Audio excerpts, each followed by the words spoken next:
días. Soy Juan Pardinas, director general del INCO, y estamos especialmente contentos del evento que nos reúne hoy a todos. Contentos por varias razones.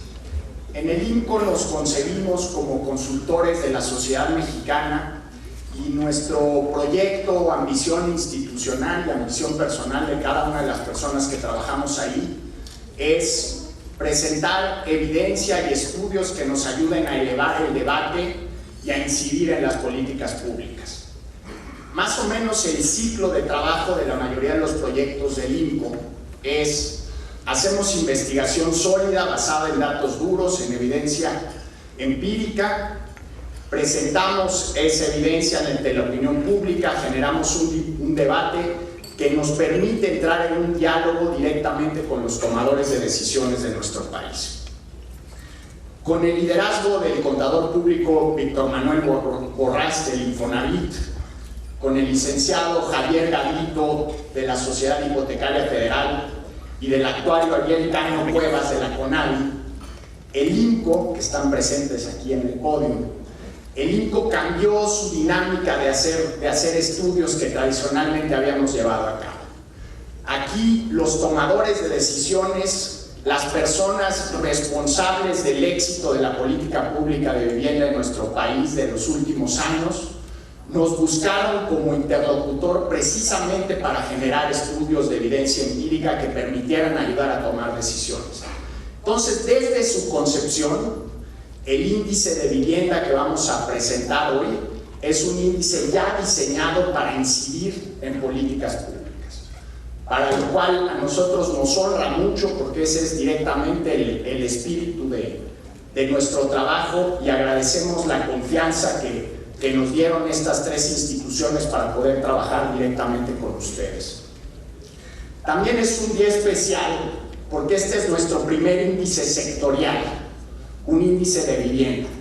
Cuando pensamos en los retos de la economía mexicana, pues son retos enormes, abismales, pero si pensamos en los retos del sector turismo, del sector de vivienda, del sector del acero, probablemente es más fácil llegar a políticas públicas específicas que tengan una incidencia en mejorar la competitividad del país y las oportunidades de empleo y prosperidad de los mexicanos. Entonces, este índice abre una nueva beta de trabajo para el INCO en encontrar índices sectoriales donde podamos incidir y hacer estudios específicos de política pública.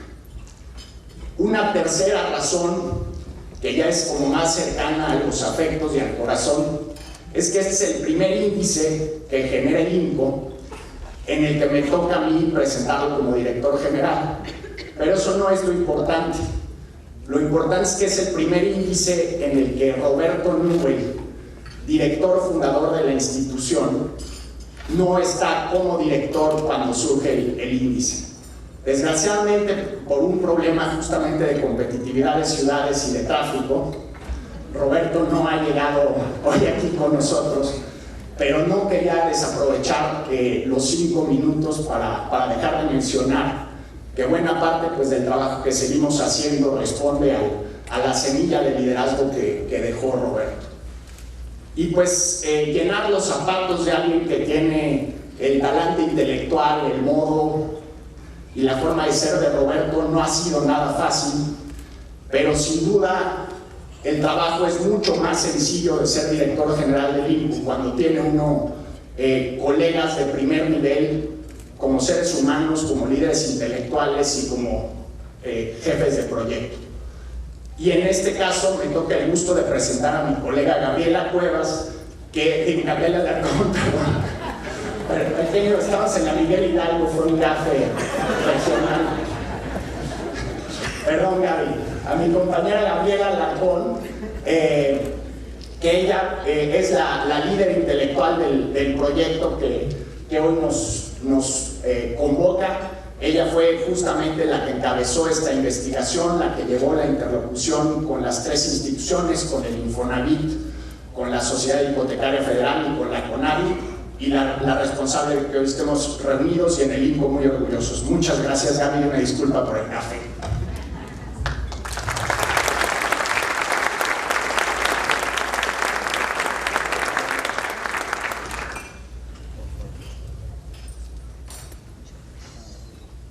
Muchas gracias, Juan. No te preocupes, a todos nos pasa hoy. Y bueno, yo quisiera empezar para presentarles los resultados del índice. Pero en primer lugar quiero nuevamente agradecer a los líderes y a todo el equipo de las 3 instituciones que patrocinaron este estudio, que siempre supieron respetar nuestra autonomía intelectual, y por lo tanto hoy podemos estar muy confiados que el índice de INCO cumple con todos los criterios técnicos, los criterios, el pensamiento, los principios que defiende el INCO. Entonces, muchas gracias. También quiero agradecer especialmente al taller abierto de arquitectura y urbanismo, a Oscar y a Jaime, por su grandiosa colaboración y aportación y consejos.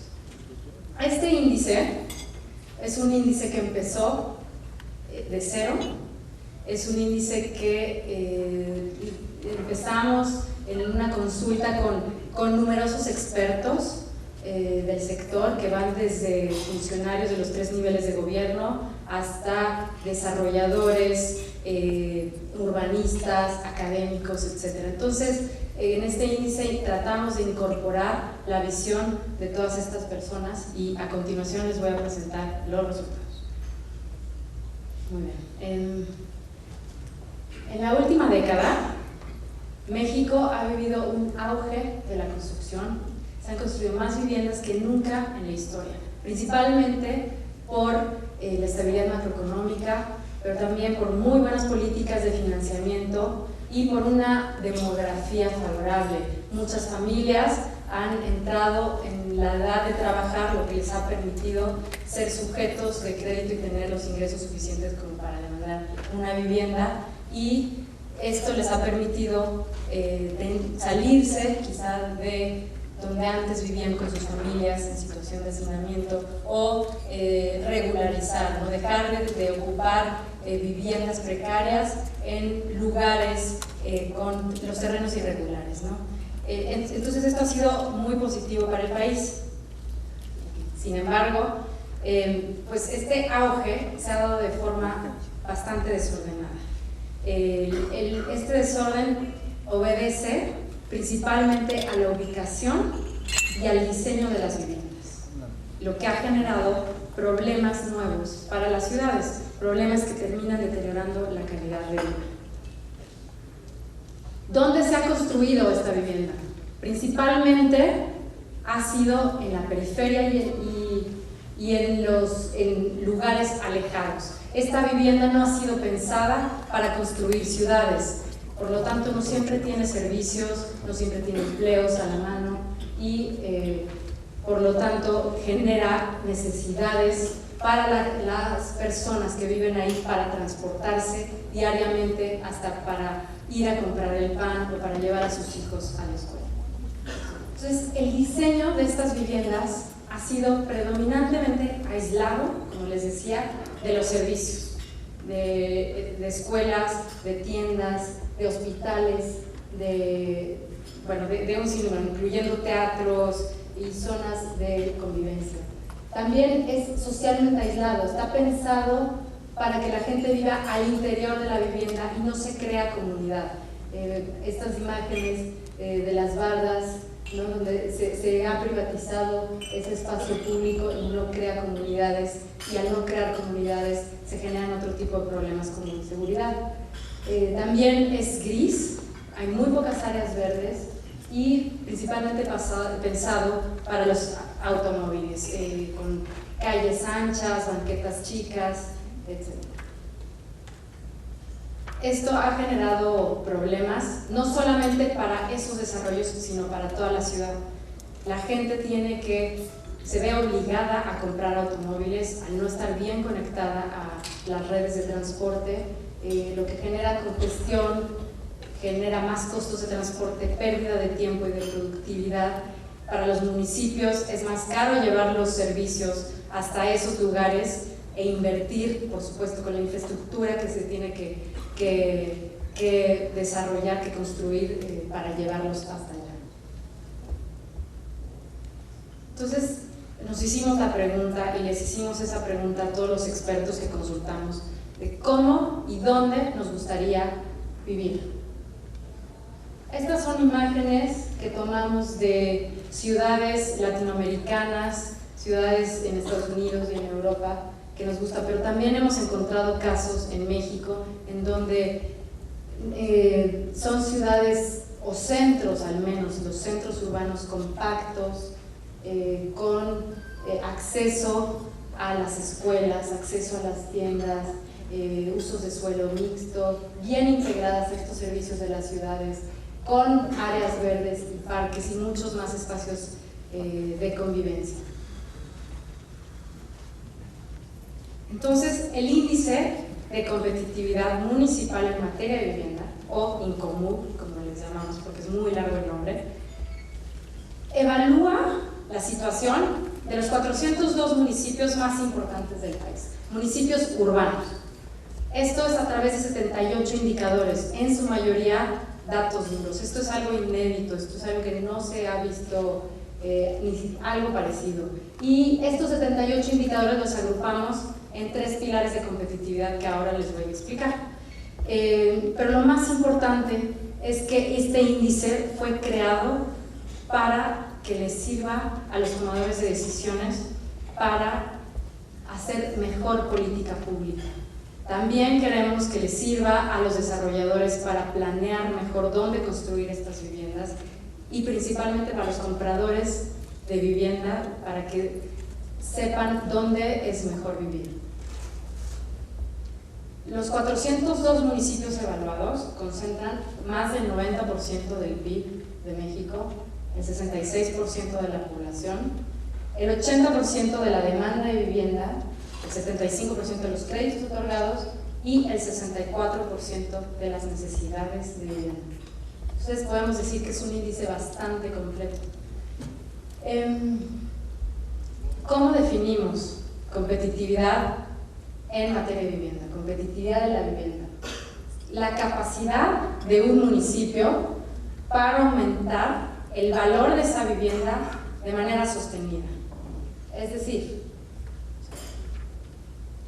cómo están las características de un municipio, las características de calidad de vida, las características que hacen que una familia quiera vivir ahí y cómo esto se traduce en el largo plazo en plusvalía de esas inversiones, ¿no? Entonces, partiendo de esa visión, construimos el índice, agrupado, dividido en 3 grandes pilares. El primer pilar tiene que ver con las características propias de la vivienda. Por ejemplo, cómo la normatividad de un municipio influye en la calidad de esas construcciones, ¿no? También el acceso a los servicios básicos que tienen las viviendas ahí, si estas viviendas tienen una relativa mezcla de diferentes tipos, si es vivienda ambientalmente sustentable, si tiene ecotecnologías, etc. Es decir, este primer pilar ve a la vivienda y su entorno más inmediato. Después, el segundo pilar ve las características que tienen que ver con un entorno un poco más amplio, cómo se inserta esta vivienda dentro de la ciudad. Entonces, vemos también indicadores que tienen que ver con normatividad o con planeación más a nivel urbano. También vemos si hay viviendas deshabitadas, si hay suficiente cobertura de equipamiento de escuelas, comercios, hospitales, etc., ¿no? Entonces es un nivel un poquito más amplio que el primer pilar. Y por último, es muy importante, claro, cómo impacta en el valor de una vivienda la dinámica económica de una ciudad. Si se están creando los suficientes empleos, si estos empleos están bien pagados. Los resultados. Clasificamos estos 402 municipios en 6 grupos de competitividad, que van desde competitividad alta hasta muy baja. los grupos de competitividad alta y adecuada tienen claras ventajas en todos estos indicadores que les mencionaba sobre los demás grupos. Por ejemplo, la recaudación del predial es mucho más alta en estos dos primeros grupos de competitividad. También la cobertura de equipamiento, la percepción de inseguridad es claramente mejor, la percepción de seguridad es claramente mejor en los primeros grupos de competitividad que en los últimos. Y también es muy importante señalar que hay mucha diversidad en estas condiciones que ofrecen los municipios, al interior incluso de un estado.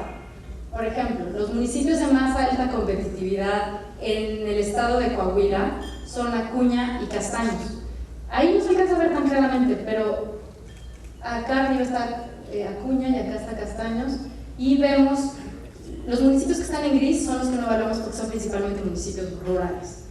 Pero vemos como aquí y acá hay muy buenos ejemplos y hay oportunidad para aprender estas buenas prácticas, pero también tenemos casos de malas prácticas. En Mérida, Yucatán también, a pesar de que es una entidad predominantemente rural, Mérida es un gran ejemplo, no solamente para la entidad, sino para el resto de la región. Querétaro es otro de los 7 municipios que quedan en el primer grupo, así como Puerto Vallarta y Zapopan en Jalisco, y por último Comitán.